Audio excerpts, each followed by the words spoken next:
Let us find ourselves in an ancient Mayan city as the day surrenders to evening, as the intense tropical heat begins to ease and the jungle around us prepares for night.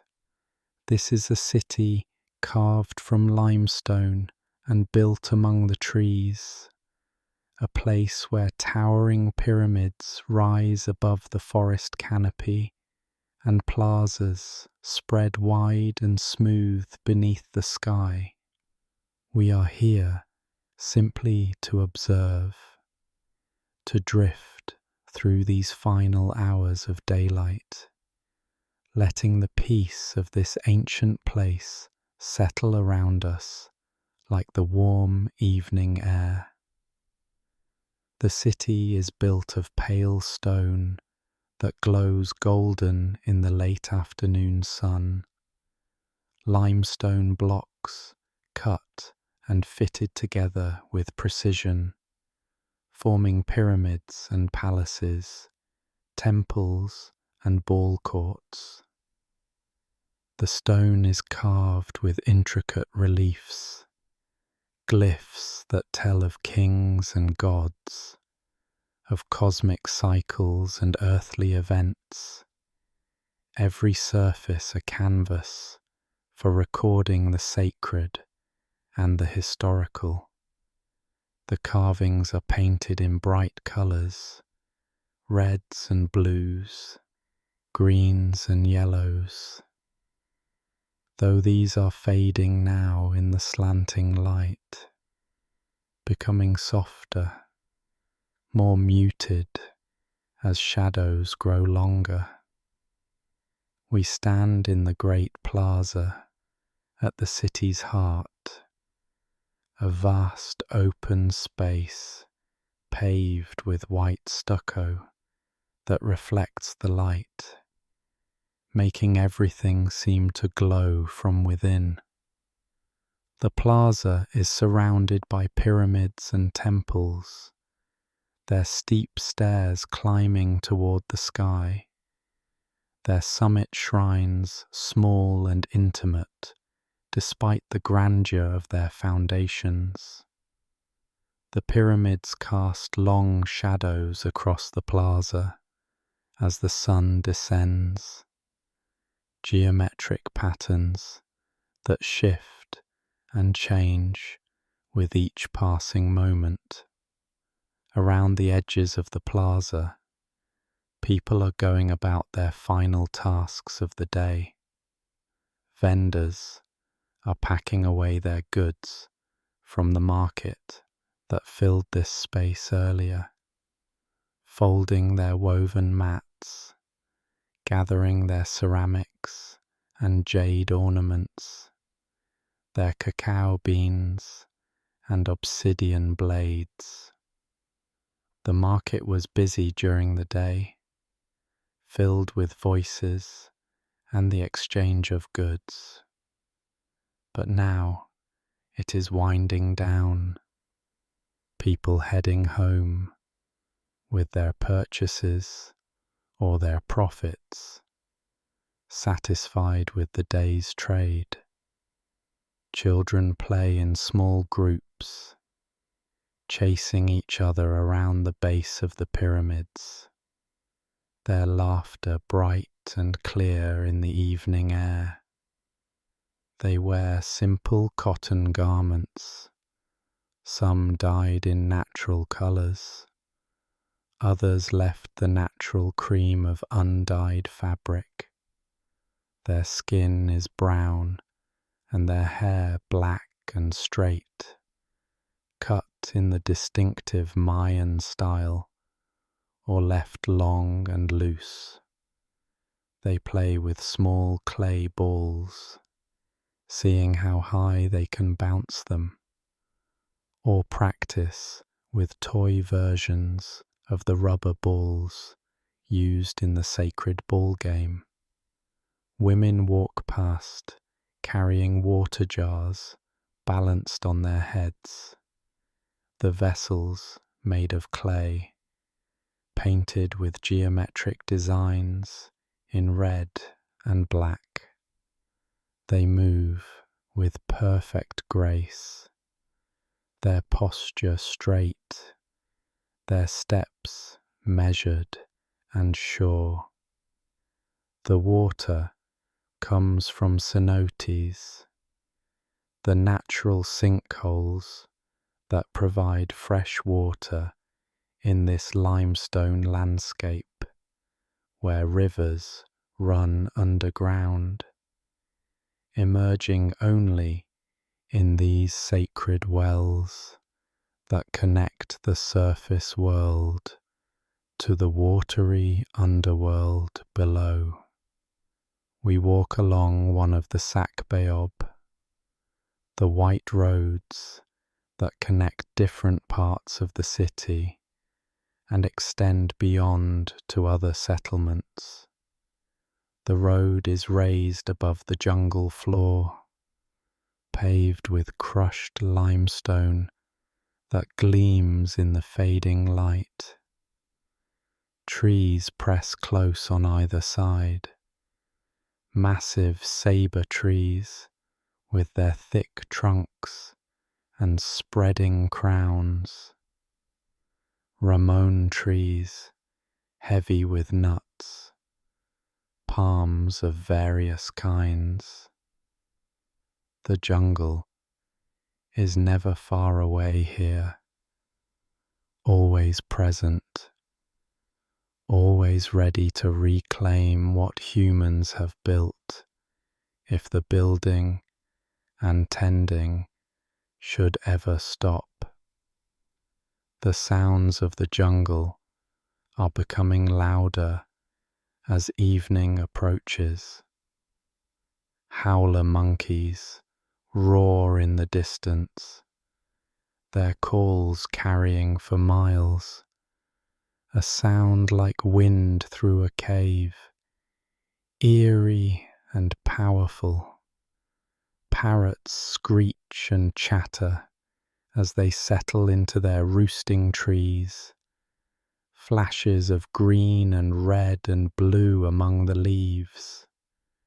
Insects begin their evening chorus, a rising hum and buzz that will continue through the night. The sound so constant it becomes like silence, a background against which other sounds can be heard. We approach a residential compound, a group of buildings arranged around a central courtyard, home to an extended family. The buildings are rectangular with rounded corners, their walls of stone plastered smooth and painted, their roofs of thick thatch that keep out the rain and provide insulation from the heat. The doorways are low and covered with woven mats that can be rolled up for air or dropped for privacy. In the courtyard, a woman tends a cooking fire built on a raised hearth of stone. 3 large stones support a clay griddle where she is making tortillas, slapping the masa between her hands to form thin discs, laying them on the hot surface where they puff and brown. The smell of toasting corn fills the courtyard, that distinctive aroma that speaks of sustenance and home, of countless meals prepared this same way for countless generations. Near her, clay pots sit on the fire, containing beans that have been simmering for hours, becoming soft and rich, flavoured with herbs, and perhaps a bit of meat, if the hunters were successful. There are squash and tomatoes, peppers, both mild and fierce, all grown in the milpa, the cornfield that surrounds the city, where corn and beans and squash grow together in the traditional way, each plant supporting the others. The family begins to gather for the evening meal, men returning from the fields or from workshops where they practice their crafts, women finishing their weaving or pottery, children called in from their play. They sit on low stools or on woven mats spread on the ground, eating from clay bowls, using pieces of tortilla to scoop up beans and vegetables. The food is simple but nourishing, flavored with the distinctive tastes of this region, the earthiness of corn, the richness of beans, the bite of chili.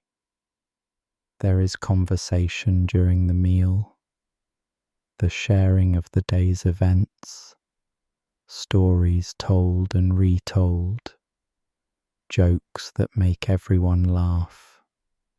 The family is close-knit, multiple generations living together, sharing labor and food, raising children collectively. The grandmother tells a story about the hero twins from the Popol Vuh, the sacred text of creation and mythology, her voice rising and falling dramatically as she recounts their journey to the underworld and their victory over the lords of death. As darkness deepens, the family moves to complete the day's final tasks. A man checks the milpa one more time, walking its edges, making sure the fences are intact to keep out the deer and peccaries that would otherwise feast on the growing corn. A woman finishes the weaving she has been working on, a beautiful piece of cloth with intricate patterns, geometric designs that carry meaning and beauty in equal measure, created on a backstrap loom tied to a tree. The tension created by her own body leaning back. The temples on the pyramids are being prepared for evening rituals. Priests climb the steep stairs, their steps practiced and sure despite the steepness, carrying copal incense and offerings of food. At the top, in the small temple chambers, they light fires and burn the incense, the fragrant smoke rising toward the heavens, carrying prayers and offerings to the gods. The smoke can be seen from throughout the city, thin columns rising straight up in the still evening air, visible until darkness makes everything invisible. From the highest temple comes the sound of a conch shell trumpet, its deep, resonant note carrying across the city and into the jungle beyond, announcing the transition from day to night, marking the sacred time when the sun god begins his journey through the underworld. The sound is answered by drums, a steady rhythmic beating that seems to echo the heartbeat of the city itself, of the earth beneath it. In the ball court, the sacred game has concluded for the day. The sloping walls of the court still echo with the memory of the rubber ball striking them, of the players' shouts and the spectators' reactions. The game is more than sport. It is ritual and cosmology enacted. The ball representing the sun, the court representing the cosmos, the game, a replay of mythic struggles between gods and forces of nature. But now it is quiet. The players gone to rest. The court empty and peaceful in the gathering darkness. We walk through a garden attached to a noble's palace, a space of cultivated beauty where flowers bloom and fruit trees grow. Cacao trees stand in the shade of taller trees, their pods hanging directly from trunk and branches. Strange and wonderful. The cacao will be harvested and processed into chocolate, a drink of the elite, bitter and frothy, sometimes flavored with chili or vanilla, considered food of the gods. Orchids grow in the trees, their blooms exotic and fragrant, along with vines that produce vanilla pods. Another treasure of this land. The palace itself is impressive. Its rooms arranged around courtyards, its walls decorated with murals showing court life and cosmic scenes, gods and kings, battles and ceremonies. But as evening comes, even the grandeur of the palace is softened by the failing light, becoming mysterious and dreamlike, less imposing and more peaceful. Families throughout the city are preparing for sleep. Children are bathed in water, warmed over the fire, their skin scrubbed clean of the day's dirt and sweat, their hair combed smooth. They are dressed in clean sleeping clothes, or simply wrapped in light cotton blankets, settled onto sleeping mats woven from reeds or palm fronds, covered with cotton blankets dyed in soft colours. Parents tell them stories or sing quiet songs, lullabies passed down through generations, melodies that speak of the connection between humans and the cosmos, of the cycles of time, of the protection of the gods. The children's eyes grow heavy, their breathing slows, and sleep comes easily after a day of play and activity in the warm tropical air. The adults remain awake a while longer, tending to final tasks by the light of small clay lamps burning oil or animal fat, the flames small and steady, providing just enough light to see by. A man sharpens a tool, a woman grinds corn for tomorrow's tortillas. An elder sits quietly smoking tobacco rolled in a corn husk, the smoke drifting up into the thatched roof. The night sounds of the jungle are in full voice now, a complex symphony of calls and cries, chirps and croaks.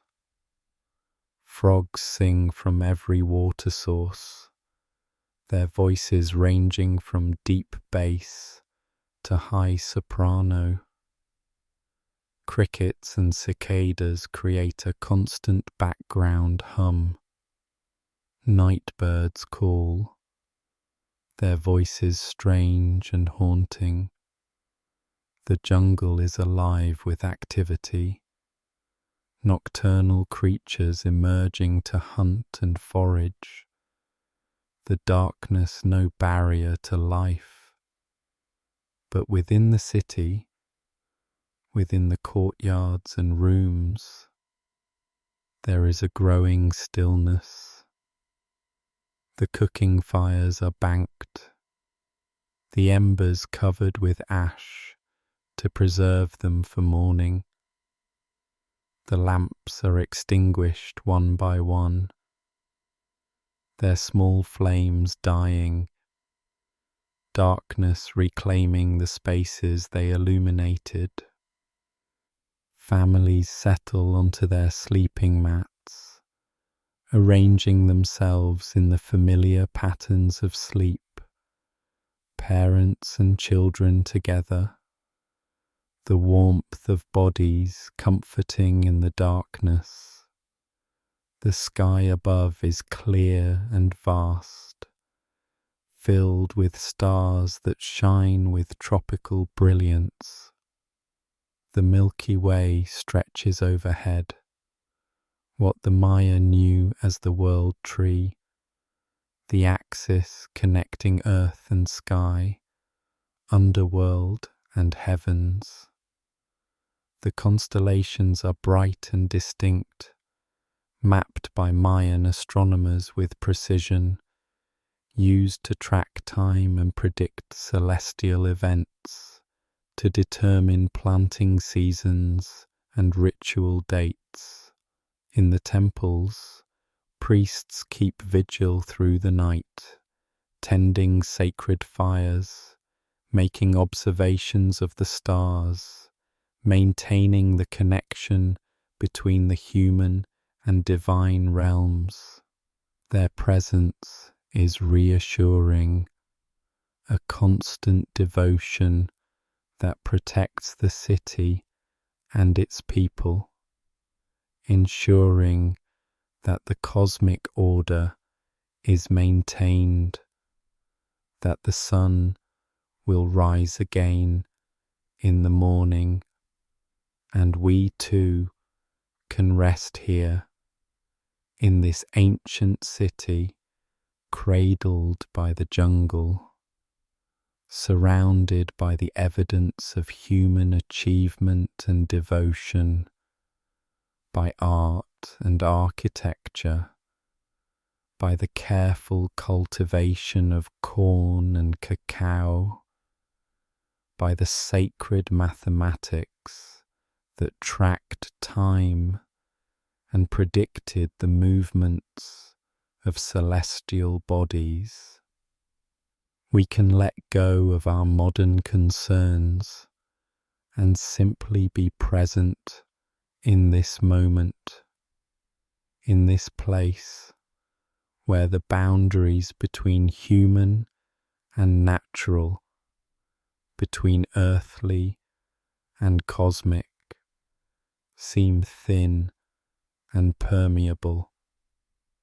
Sleep comes naturally in such a place, welcomed by bodies tired from the day's warmth and activity, by minds soothed by familiar rhythms and the security of community.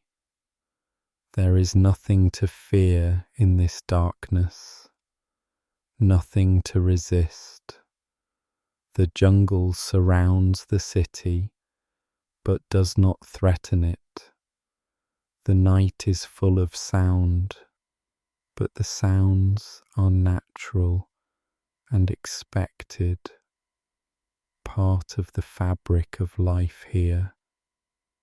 We can drift into sleep as the city drifts, letting consciousness fade like the light has faded, surrendering to the deep rest that restores and renews.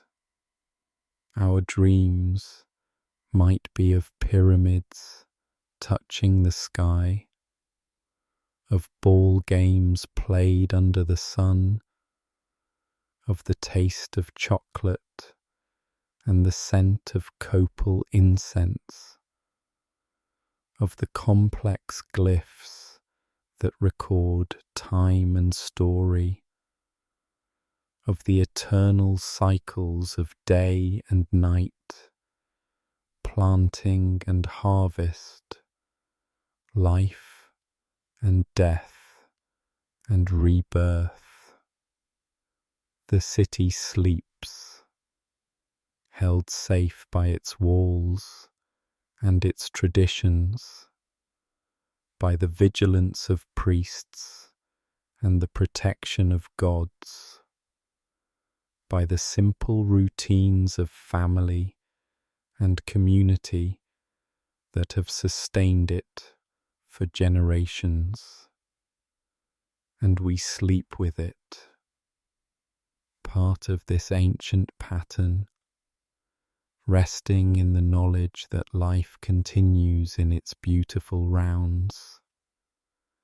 That morning will come when it comes, and that for now there is only peace, only the soft darkness, only the gentle sounds of the jungle night, and the deep restorative rest that allows us to dream, rest among the temples and trees,